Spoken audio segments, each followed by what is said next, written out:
Yan, oras na naman para magluto ng hapunan.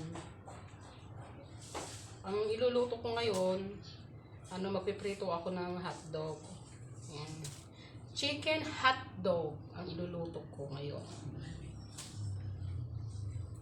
Chicken hotdog. Ito yung gustong-gusto ng aking anak. Chicken hotdog. Hotdog chicken. Ang hirap tanggalin. Ala, nasira ko. Nasira. Wasak sa mayan. Kailangan ko siyang baluan. Ang ginagawa ko dito, iluluto ko muna sa tubig bago ko iprito. Ayaw kasi ng anak ko yung pag diretso iprito. Sabi niya hindi pa naluto. Kaya, ang ginagawa ko, ilalaga ko muna saka ko iprito. Ito na guys. Nagluluto na ako. Hapunan na naman. Bilis ng oras, no? Lagyan ko ng tubig. Yan. Nagluluto na ako. May tambak sa lababo. Yan.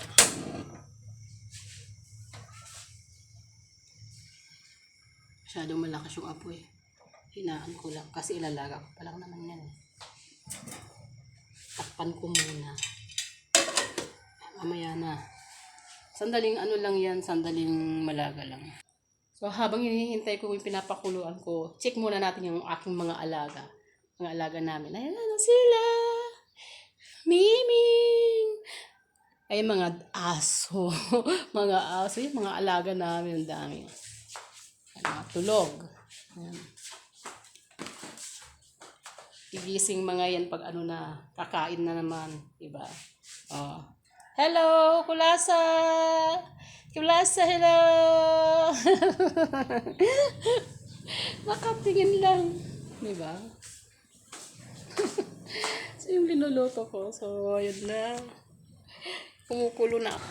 Kumukulo na agad. Ayan o, kumukulo na. Bilis lang. Mabilis lang kumulo yung linuluto ko. Ayan, diba? Tapos ipapry ko na yan mamaya. Yan, kumukulo na siya talaga. So, ako na to dahil pwede ko na siyang hanguin para maiprito na rin. So, yan. Kailangan ko na siyang hanguin sa palayo. Ayan. O, diba? Talaga na siya. So, tatapon ko na rin yung sabaw. So, ayan. Pinapainit ko lang yung palayo. Tapos, maglalagay na rin ako ng mantika. So, ayan, mainit na siya. Mainit na. Lagyan ko na rin siya ng mantika. Ayan. Tapos, painitin natin ulit yung mantika bago maiprito ang hotdog. Chicken hotdog. So, ayan, mainit na guys.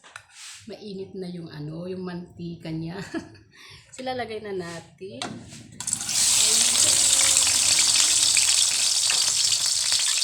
Ilagay na ang mga hotdog.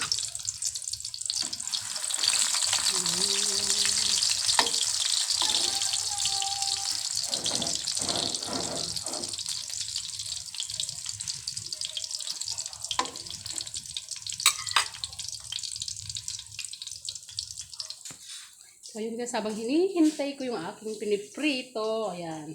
So, magpasalamat nga pala ako sa lahat ng mga nagpapalo ng aking page. Ayan, thank you po sa mga nagpapalo, guys. So, medyo, matagal pa akong magluto.